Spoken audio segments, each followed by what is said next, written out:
Hi, I'm Brita, the questioning quilter, and this quilt is the most fun I've had in a long time. I like quilts that look three-dimensional, and I love quilts that are easy, and this one is both. I'm going to show you how it's made, and then stick around because, as always, I'm going to show you this with different colors, scraps, and also some really fun different arrangements. Let's see how easy it is. The dimensionality in this quilt is created by using two shades or values of the same color to give the illusion of light and shadow. In this case, light blue and dark blue against a white background. Now, each block is made up of 4 half-square triangles. 2 of them are light blue and dark blue. You have one that's white and the light blue, another that's white and the dark blue. So to arrange these, we're going to start off with something that looks very similar to an hourglass. So we have the colored pieces facing in, and the white is on the outside of these 2 blocks. Now we take the light and dark half square triangles and line them up so the light touches the light and the dark touches the dark. Notice that the diagonal seams are all going the same direction. So we sew it all together to get this block. And I want to take just a quick second to shout out and thank all of the people who helped me find the names for this block. So Peggy R. from Germany found it in Maggie Malone's book, and it's called the Lightning Block. Snoo and Carol Q found different videos where people made a block that looked very similar, and they called it a diagonal stripe block, which I like because it's very descriptive. There's one more alternative name and method, but I'm going to show you that when I get to the scrap version. Now to the design wall. Once all of the blocks are made, that's when the fun really begins. We're going to take 4 blocks and arrange them into a motif. So they're going in kind of like a circle. We're going to put these white triangles to the center and alternate. We've got light, and then dark. And I call this motif a lattice diamond. So notice the dimensionality here. So to make the quilt, all you have to do is keep making this motif over and over until the quilt is done. Ta-da! I love how this came out. I love the dimensionality, and I especially love how easy it is. For all my Quilts of Valor people, here's one where each motif is made as either red or blue, and you just alternate them. But if you make the motif half red and half blue, you end up with a lattice that looks kind of like it's woven. Now, this one is for all my scrap lovers, and that includes me.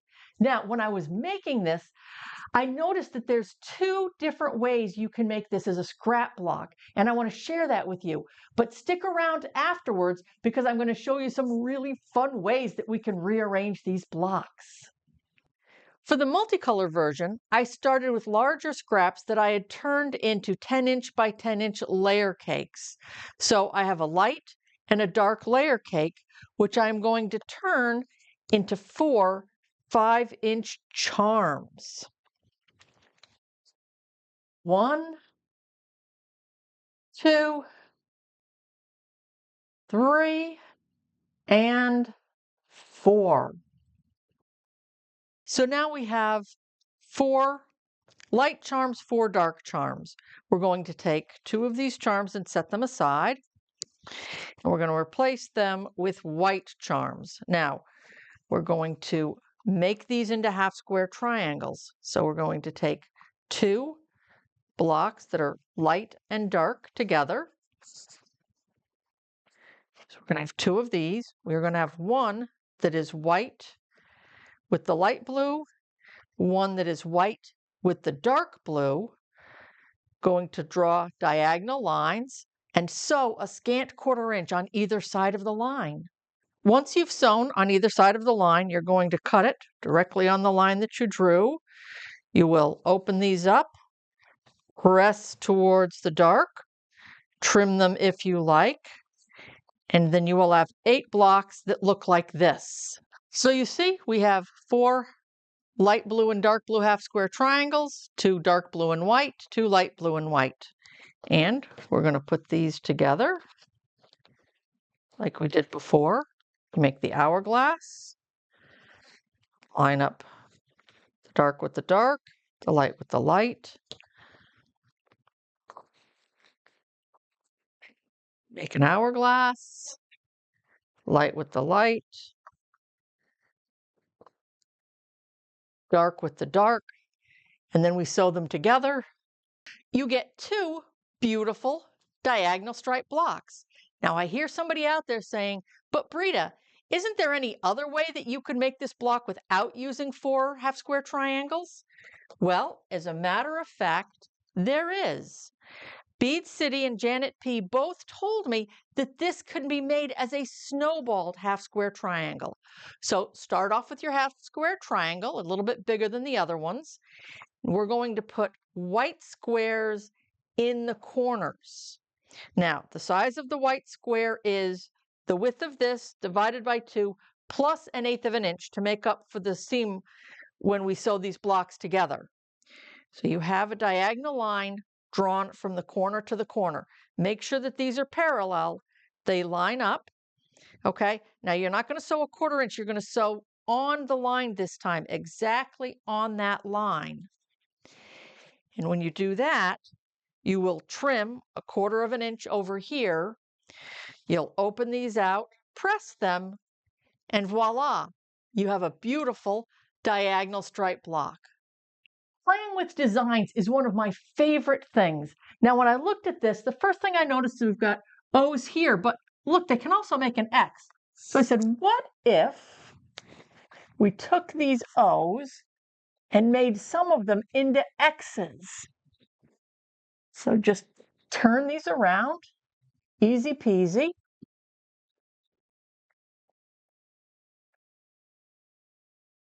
Just like that. And if we did every other block, turned it from an O to an X, we'd get this. It makes what looks kind of like a tic-tac-toe board.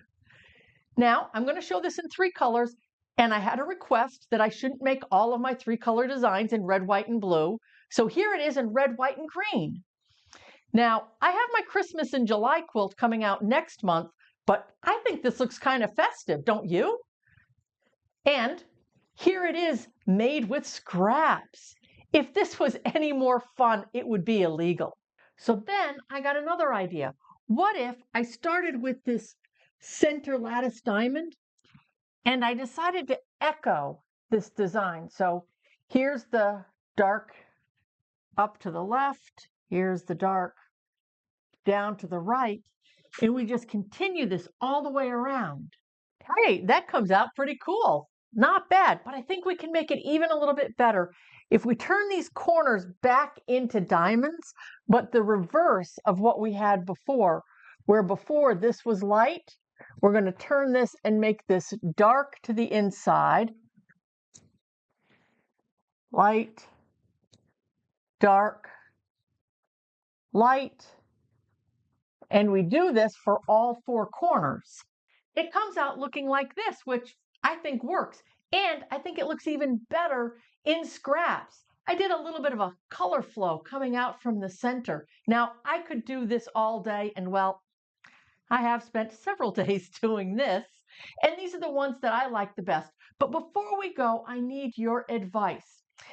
This coming fall or winter, I'm going to be taking this block and disappearing it because I don't know how to leave well enough alone. So let me know if you like design A, which kind of has petals coming out from a center, or if you like design B, which takes advantage of the light and dark to give it a little bit of dimensionality. Let me know. Stay well and happy quilting.